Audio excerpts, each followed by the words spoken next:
Hello, Mustang fans, and welcome to another episode of the Mustang Owners Podcast. I'm your host, John Clore, along with my co-host, Mike Ray, and everybody we know has a Mustang story, but tonight I think we've got a Mustang story you're all not going to believe, which isn't really uncommon for the podcast. Mike, we've been preaching to the choir for so many years about being in the Mustang clubs and telling people, there's a million ways we can try to get younger people involved.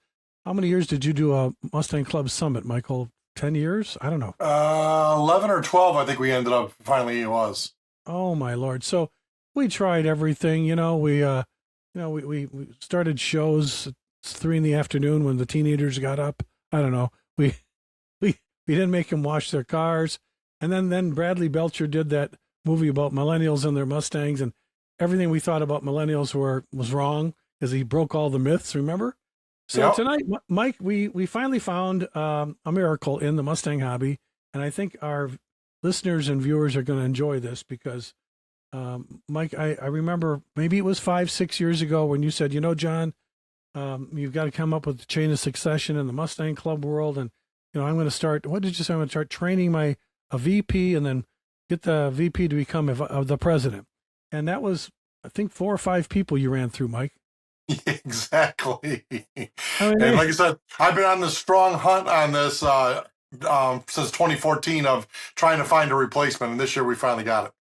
Well, yeah, we did, but he wasn't a spring chicken, but it was great. It was great to see that that now other people are. We knew everybody was in the same boat, so I got an email from a friend of mine of the Greater Pittsburgh Mustang Club, Mark Bedell, and he was telling me, John, we've been listening to you and all of your, it's so hard to get other people in the club and young people. Well, you're not going to believe what happened to our club. I said, well, tell me.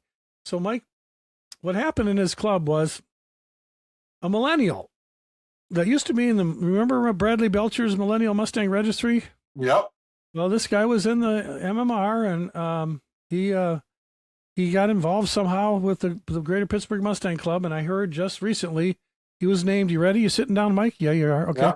He was named president of the Greater Pittsburgh Mustang Club. Let's bring on the new president of the Greater Pittsburgh Mustang Club, Jacob Werner. Jacob, welcome to the Mustang Owners Podcast.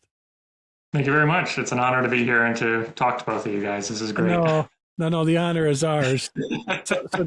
So Jacob. And first things first, Jacob, how old are you? I'm about to be 33 at the end of this month. Okay. Very, very cool. Yep. I have T-shirts that are 33. in fact, this one, the Greater, this may be 33. I wore it in your honor, Jacob. So Mike, Jacob doesn't probably remember this, and he reminded me that back in 2020, so 5 years ago, when he was in MMR, he sent into Ford Racing's website for the fan spotlight, and he mentioned that he bought I think it was a Mustang GT, a 2013. Yep.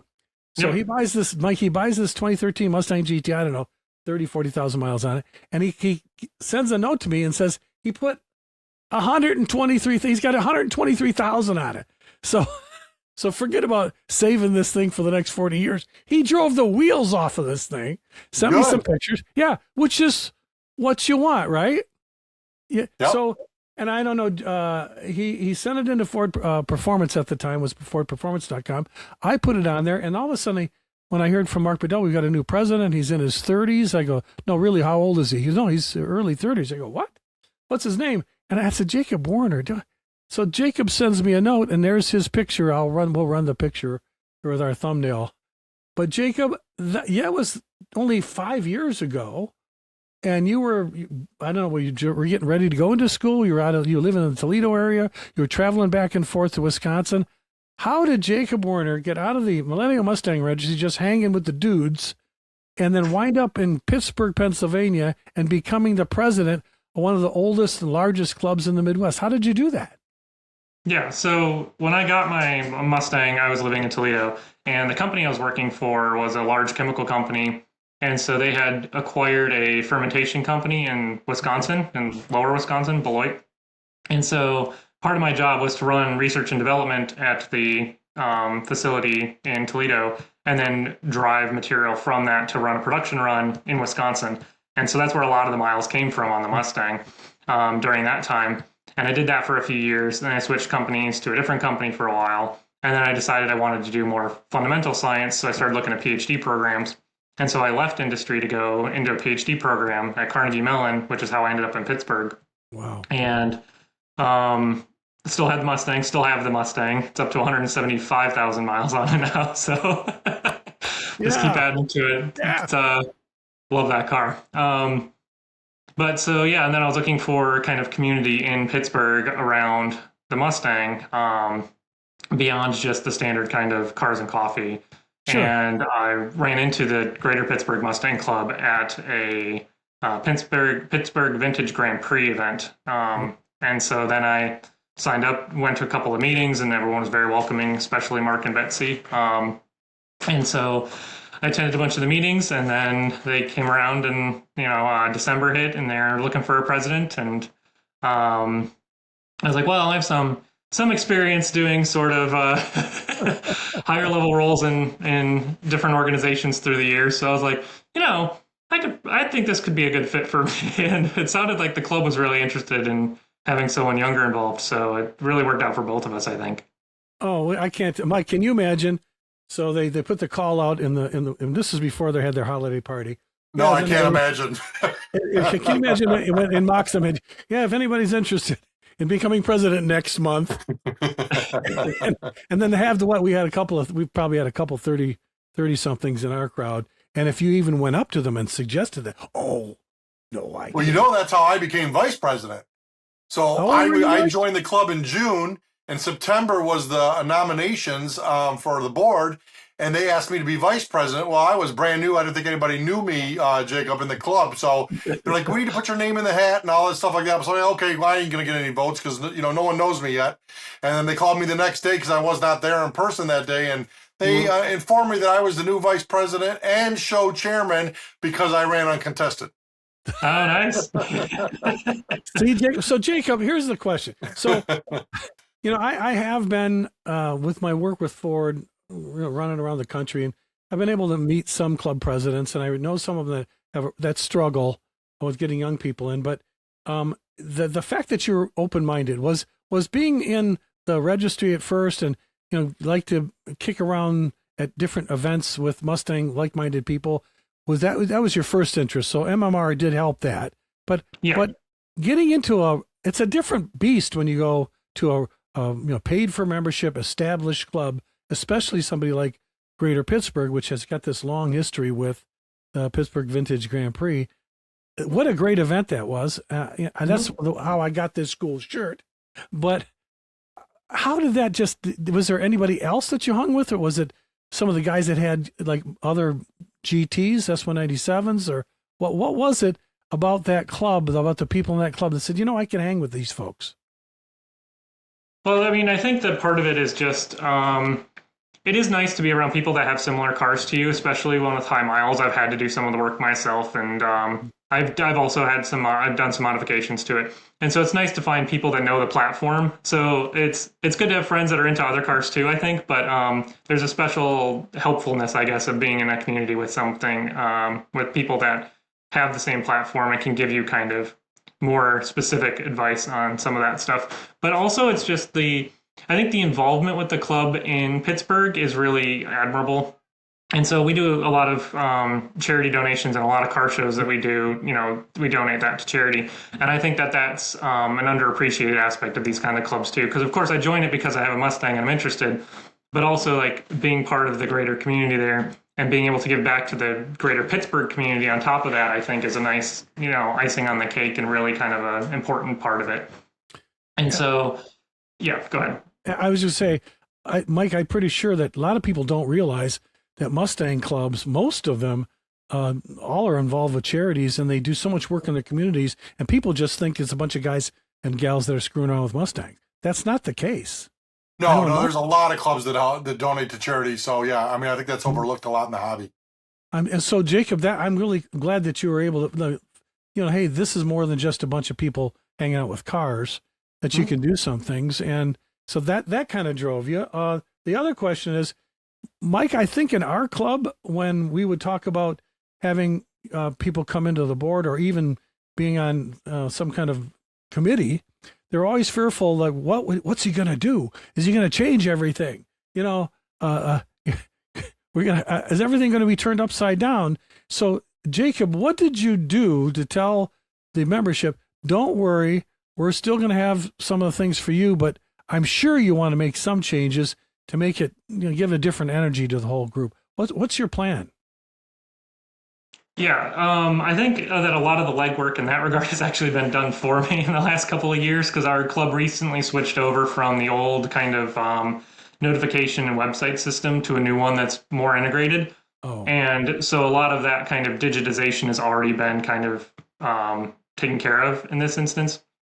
And so that helps a lot, and it makes it a lot easier then to transition people, I think, than when you've been running the same kind of older system for communications and posting photos and stuff that's been around for a really long time that, you have to train new people on in a way you don't have to with more integrated systems. So that's been beneficial, but I'm also interested in trying to increase recruitment. So you may or may not know that our vice president that we've had for, I think it's been the last 8 or 9 years, he's also really young. He's roughly a year older than me, and he's been vice president of the club for a very long time. Wow. So it was nice to see, other younger folks already involved in the club as well. And our new MCA director, I don't know if you heard about this too. Our new MCA director is also very, very young. So he's younger than me, I'm pretty sure. So we have a whole wave of younger people kind of involved that I think helps. And it's easier to join an organization, as a particular demographic when you see other people from that demographic in it. And so being able to continue that. And I think we're going to long term, and we being the general kind of Mustang enthusiast community, are going to have to start getting more involved with some of the short form content on social media, I think. And that's really what most of the young people are pursuing at this, or like consuming. Yep. And so I think that's going to be the next big step. But we'll transition into whatever that looks like. And I don't want to change the root of the club or the core of the club, or kind of what we've been doing, just kind of expand it so we can be more inclusive, I guess. No, that's Mike. Can you imagine the grandma and grandpa's going out and starting an Instagram page when they're out at Culver's and they're rolling and they shoot some GoPro from their, 66 convertible? It's where it's happening, and that to me, that's cool. So it's a transformation really happening there in Pittsburgh. You've got 3 board members, when we'll go to an event, most of the time when I see the youngest person in the room, any 30-something, I'll say, hey, there's the webmaster.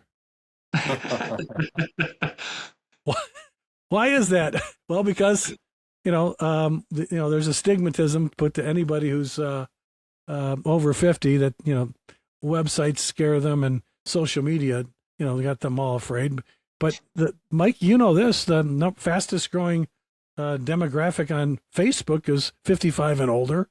So a lot of the clubs have really turned to Facebook instead of turned away from their website, which I think is a bad idea. If you don't, you gotta have a website to really exist properly. Facebook's not a great place to run a business, but the fact, I think, Jacob, Instagram, are you going to be on TikTok? I haven't yet, but that might be the direction we need to go if we want to get people that are, an additional younger demographic, younger than me. So did you notice then in the Millennial Mustang Registry, I know Mike and I hung out with Bradley for a while, and big variance, Mike, of the kind of guys that were in that club, and even cars. Bradley had a 65, but he was probably, I think more were, what'd you say, Mike, SN95s or maybe S197? S197s and up, yeah. Yeah. So that was kind of different. But Jacob, are you still trying to push the more established club members to still take part with their 66 or their 71s or second gens if they have them? Are those still welcome, or are you guys going to really do a lot of driving stuff? Yeah, I mean, that's the goal. And the people in our club, we have a lot of, from what I understand, our club has quite a wide array of different kinds of cars. And a lot of these people have multiple Mustangs, right? So you can take different ones to different events. But yeah, absolutely seeing the old ones, especially as I grew up alongside the SN95s, seeing them when I went to college and undergrad and stuff like that. So those I grew up with those. And then when they reintroduced the S197 in 2005, that was kind of my first exposure to Mustangs, really. But it's really cool to see the old 60s ones. I have a soft spot for the first generation ones, the 60s and 70s. And you don't see a lot of Mustang 2s. So every time you go to a show, even though they're kind of maligned broadly, it's still cool to see, cars from those older vintages that you wouldn't be able to interact with if people just kept them in their garages all the time and never took them to any shows, for example, or on any cruises. So it is good to see them out and about. And our club does a pretty good job of getting those older ones out occasionally. Well, Mike, didn't you say something like when you did the memory show that, it's really easy to get a bunch of brand new Mustangs together for a night up at the Cars and Coffee. That's simple. But it's a little bit of an effort to take a 65 or, for me, my second gens, I'm on 13-inch tires that probably are way too old to be on the road. I'm still driving on them, It's a challenge to take the older cars out. But Mike, you always kind of push you wanted all the gens there. You didn't want it to become just a late model club. And, don't you think that was kind of forcing the older people to get involved more when we do, short stuff, Mike, or was it? Yeah, you definitely need to have them all. People are always going to wonder, like I said, or you don't want to get stereotyped like that. Like they're only S550s and above, whatever, and there are special clubs just for 550s and things like that. But if you're just in an overall club, I mean, yeah, you'd like to have a nice arrangement of all the generations and the older people, if they're close, the events, they don't mind driving them. But, they're not, if you're in Michigan, you're not getting in your 65 and driving it to Carlisle, but you're going to the world headquarters. You know what I mean? So it's, that plays into the demographics a little bit of it as well. Well, that's what we're going to ask you, Jacob. So I know that you might have some new ideas to do events and do some different things, and that kind of energy is needed. But at least when Mike was looking for members to come in, it was always usually somebody's father or a family member that brought the younger person in. How do you plan to? I mean, where you hang out, just hand out a card, and how do you plan to get the word out? Hey, if you got a Mustang, come chill with us. Yeah, I think one of my focuses is because the part of this is because this is more or less some of my background is my car is not a show car. It's been to a couple different drag strips. I've taken it to Grattan for an HPDE. So it's kind of banged up. And I know that there are some car communities that don't necessarily want a mix of show cars and heavily driven ones or heavily modified ones. But I think that the key really is to try and find those people that are driving the wheels off of them, because a lot of the times those are the ones that are going to later in life, or once they get more disposable income, that they can start spending on the one car, the one version of the Mustang they really wanted, for example. Yeah. And so I think finding those people that are really driving them, so that means going to Cars and Coffee and the other events in the area that aren't Mustang specific, and finding those people with the Mustangs. Even finding them in like the parking lots, for example, or one of the things I want to bring back is we have business cards from previous that you can put on people's cars and be like, hey, here's our club. We saw you had a Mustang and we're interested in getting to know you more. And I think there's a lot of Mustangs around town, and you never know whether or not that, maybe they just have that beat up one as their daily driver and they have a nice one as the second one, or they're aspiring to a different one. So I think that's kind of part of my motivation, is just trying to find people that are really driving their cars and modifying them, because those are the people that, when we're younger, we have time to spend modifying cars if we don't have money to buy the nice ones. So that's right. So and when you have the time, you say, and the money, you go, hey, now what do I do? Where's all my friends? Right. Mike was accused of jumping out of his car in the middle of traffic with, was it those Moxham business cards, Mike? Yep. What'd you have in the back when the meetings were? Yeah, the back I had the meeting locations and dates and times, like it was the second Tuesday of every month at a certain place and a certain time it started. So, and the front had the website on it and the name of the club. Yes. But you jumped out of your car at stoplights multiple times. Well, Jacob, I think a lot of people got scared, thought they're going to get carjacked or something. Now I'm just handing them a Mustang card. Or if I went to the mall, I would find any Mustang and put them on their windshield. Yeah, in today's road rage, Jacob just wants to get Well, I guess, Jacob, when you're over at Buffalo Wild Wings and you see a bunch of guys, you can hang them up, put them on Mike Gray has also been accused when he wanted people to know about one of his events. He went to Carlisle and he had 2,500 postcards printed. I mean, 2,500 because he knew there were 2,500 Mustangs there. And he handed me a stack and he goes, "Let's go." I go, "Where?" He goes, "We're going to start." True story. We put them in every car. He said, "We're going to start walking up and down the aisle and slinging these." I go, "What? Are you serious?" So his idea, Jacob, was to maybe other Mustang clubs or groups, especially the loosely knit, online groups in your area that don't get to do a lot of stuff. Mike would invite them to any of his events, and then not that he's stealing their members, but they're mostly younger people. But when they see the kind of stuff Mike was doing, they go, "Hey, maybe they're doing more stuff than just going to Cars and Coffees or doing photo shoots on a Tuesday night." That's how, Mike, I think you got most of your young members, isn't it?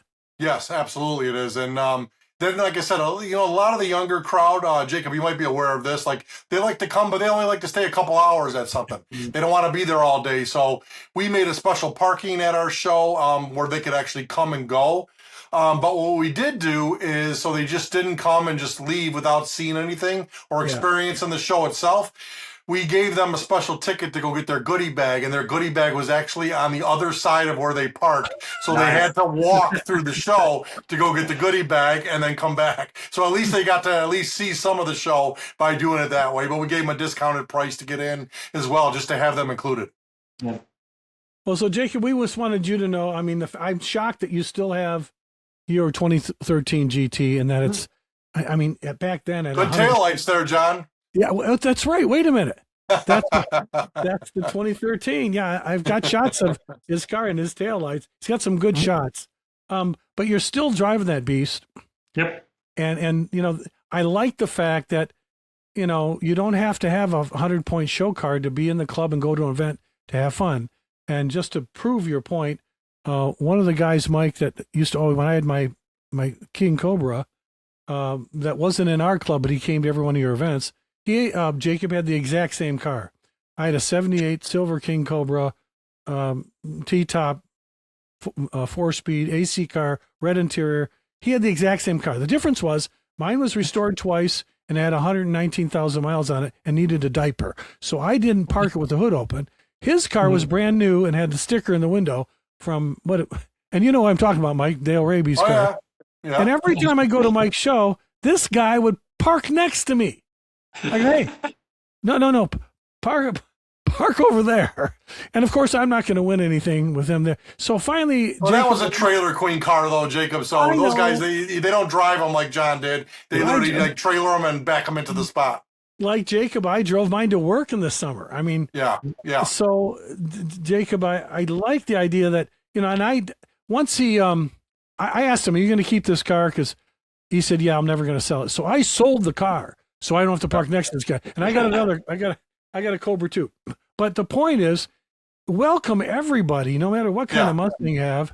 And it's not about, it's not about showing it off at a show. It's what you got, what you plan on doing to it, kicks the tires and, hey, where did you get these wheels? And it doesn't have to be a Concours, non-daily driven collector item that goes in a museum. I think that's a hard thing to push for some of the older club members, isn't it, Jacob? I haven't noticed that with our club, but in other kinds of car groups, I have seen that a lot. And you can tell that some people don't want your car there unless it's a show car. But it's good to have both because, for us people that daily drive ours, and I've driven mine almost every winter I've owned it, so a lot of people don't like that. But it's nice to see what like like an undriven example, what those cars did look like new for some of the older ones. It's still good to have those. So I think there's definitely space for both kinds of cars at shows.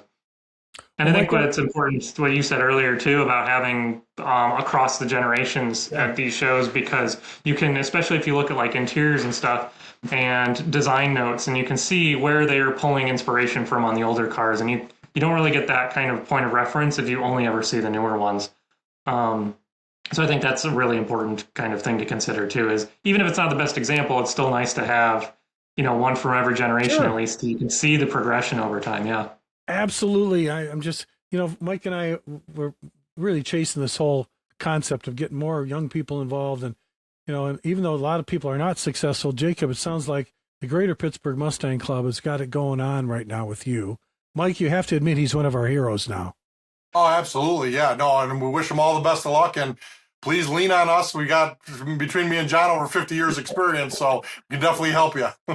Well, I know that Jacob's club is now teaming up with the Pittsburgh Vintage Grand Prix, and Mike, they're raffling off a dark horse. Very nice. And they said to the Jacobs Club, if you guys help us promote it, we'll share some of the charity money with you, so you can give to your charities. And they have different charities. So I was really pleased to hear about that. So Jacob, I went ahead and I put that in Fast News from Ford Performance. We'll send that out to a couple 100,000 people, and hopefully people will buy a ticket. And if they can, and plus you have a code for the club where you get 50% more tickets for free just using the code. So folks, that's the kind of club Greater Pittsburgh is. And I hope you have best of luck with that. Jacob, I'm not sure if Mike and I are going to be able to make it to the Vintage Grand Prix. I know you're not doing your downtown race this year, but it's a great event, phenomenal place to be. We wish you the absolute best of luck. We're going to be following you, Jacob. Excellent. Mike knows people, and we're going to follow you, and we're going to watch the growth that'll happen. So best of luck to you in the future, and thanks for all the wonderful ideas you're bringing to the table there at the Greater Pittsburgh Mustang Club. Yeah, we both know Mark Bedell, so please tell him we said hello. Yeah. All right, certainly will do. And thank you for letting everyone know about the Dark Horse thing. We're really excited about that and to partner with the Pittsburgh Vintage Grand Prix. So it's a great event, and we hope that donations will go a long way. Well, you got it, Jacob. Mike, how fun was that to meet a 30-something president with extra guys on the board? They're in their 30s. This is going to be a fun run over there in Pittsburgh. Ladies and gentlemen, I hope you enjoyed our talk with Jacob Werner tonight. And if you can, get online and get yourself a ticket to that dark horse they're raffling off for the Pittsburgh Vintage Grand Prix, and we support that club 100%. I hope you enjoyed that time with us. Mike, there is hope. Yes, absolutely. There's living proof right there. That's right. Well, thanks, Jacob, for joining us tonight. Thank you very much. Thanks for having me. And thank you, ladies and gentlemen. We hope you enjoyed this little spot here. We always try to bring the best Mustang stories to you. That's what it's all about. And if you have an idea for us, make sure you send it to me, jclore@carsandcontext.com. And if you have an idea or a suggestion, make sure you hit that like button or the subscribe, because that'll share this and beat that YouTube algorithm. So we share this all around the Mustang community. So until next time, we're just going to have to catch you guys down the road.